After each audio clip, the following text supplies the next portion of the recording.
Hello, and welcome back to the Survivor's Mark podcast. I'm your host, Posh, and I'm excited that we are on episode 18 and we are still part of the Beyond Survival series. And so this week we are talking about post traumatic growth. As I had said last time, where we spoke about traumatic recovery, this time we're talking about the growth part of that.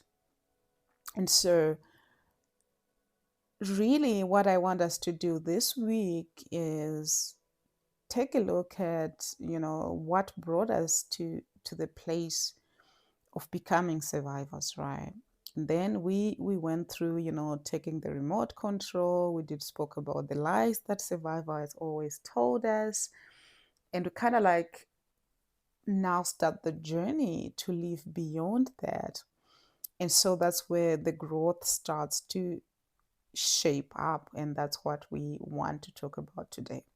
I think one of the easiest example that is usually used to look at where you are when it comes to the idea of, healing, moving on, forgiving people is when somebody mentions their name or they sit across you on a table and you're able to live through that moment without feeling that resentment within you. I think that could be taken as a good example for sure. But I've also come to realize that sometimes we want to look beyond within this aftermath of things, within this, or if you're not able to sit, across them and not feel the resentment, then you're not there yet. But I personally don't believe so. I think it's also possible to live within the trauma and still build that growth muscle. And I think that's exactly the thing we call resilience. I'm living in the moment. I'm going through all these things. How am I able to still maintain my sanity, right? Because we can't possibly say, how am I able to still be myself? Because maybe sometimes you would fail to be yourself just because of the circumstances around you. But just that ability of still being who you are, of still living through it, and, God forbid, in worst cases, not deciding to take yourself, out of this life. I think that's growth to me. And I know some people would want to argue, but I think within because when we talk about post trauma, we are saying this is after the trauma, right? But then again, we also need to understand that it's not like you get molested today, or you almost killed today, or you were food poisoned, whatever that you might have experienced, or you lose your loved ones today, and then in the next 2 weeks you're already living in the aftermath of it. That's not how it works. It can go for years. And so again, the event happened, 2002, and then you took all these years to try and deal with it until today. You are still living in your post traumatic moment. But how you survive this whole time, to me, that looks like growth. And of course, we look for different options on how to deal with things, how to kind of like live around it, and try by all means sometimes to make it at least normal and possible to live with, right?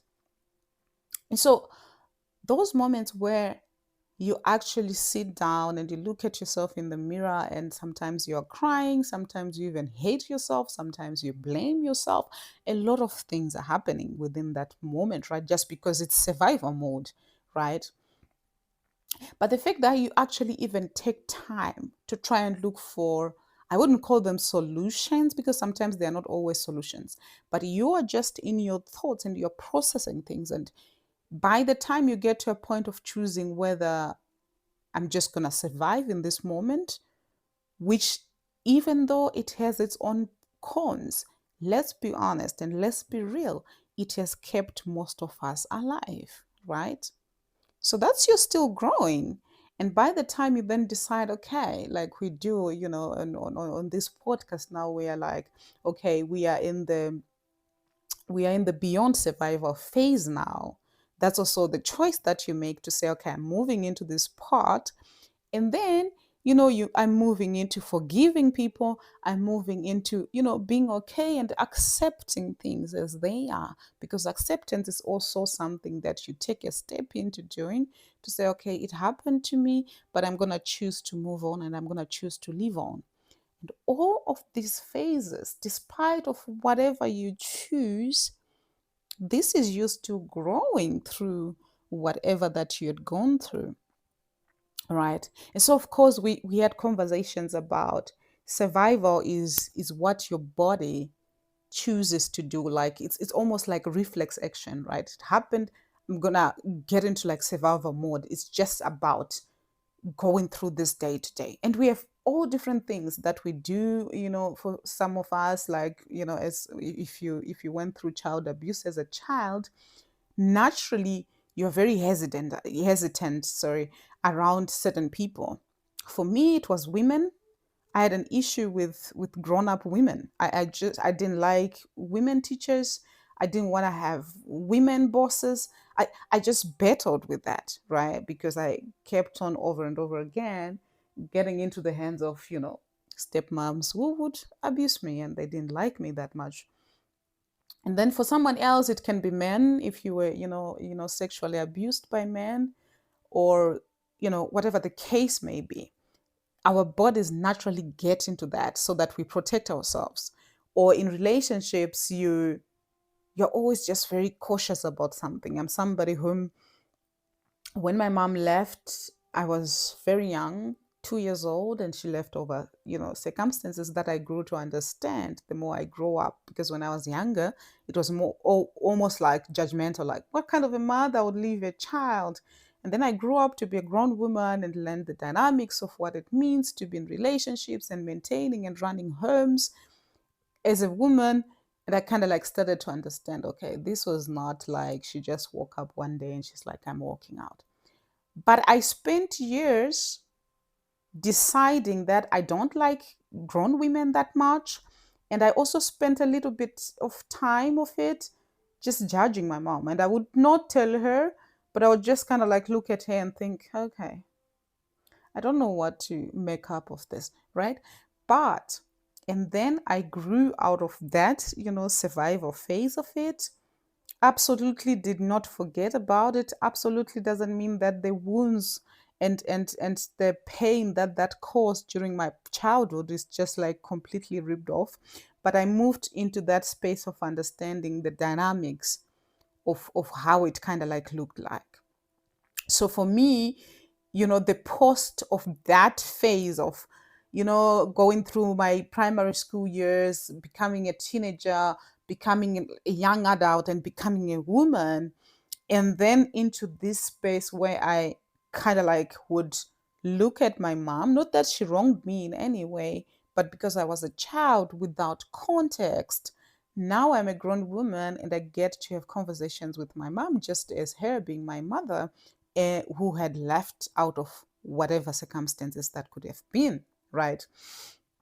And so I think everybody with their story and who they are, it becomes different, obviously, because context is very important. But my point here is, I think we mistaken it when we think that growth is only when we start seeing what we would assume to be positive results of things. I think we really need to correct that as a society, because even when people are going through those dark moments, how do you explain? I'll say this, I won't say his name, but one of my partners, in business, and he shares a very deep story of his. I mean, on his platform, he talks about it openly, so that's why I can share, but without me saying his name, of course. And he is somebody who spent 5 years, and he was suicidal. He had suicidal thoughts during those 5 years of his life. And I get to have conversations with him now. And I appreciate the person that he is, and I'm grateful that he's still part of this world. But how do you explain somebody battling with such darkness for 5 years and still being able to come out of it? Now, to me, that looks like someone who has been evolving and growing even within those 5 years of his, you know, his own darkness or fighting his own, issues for 5 years.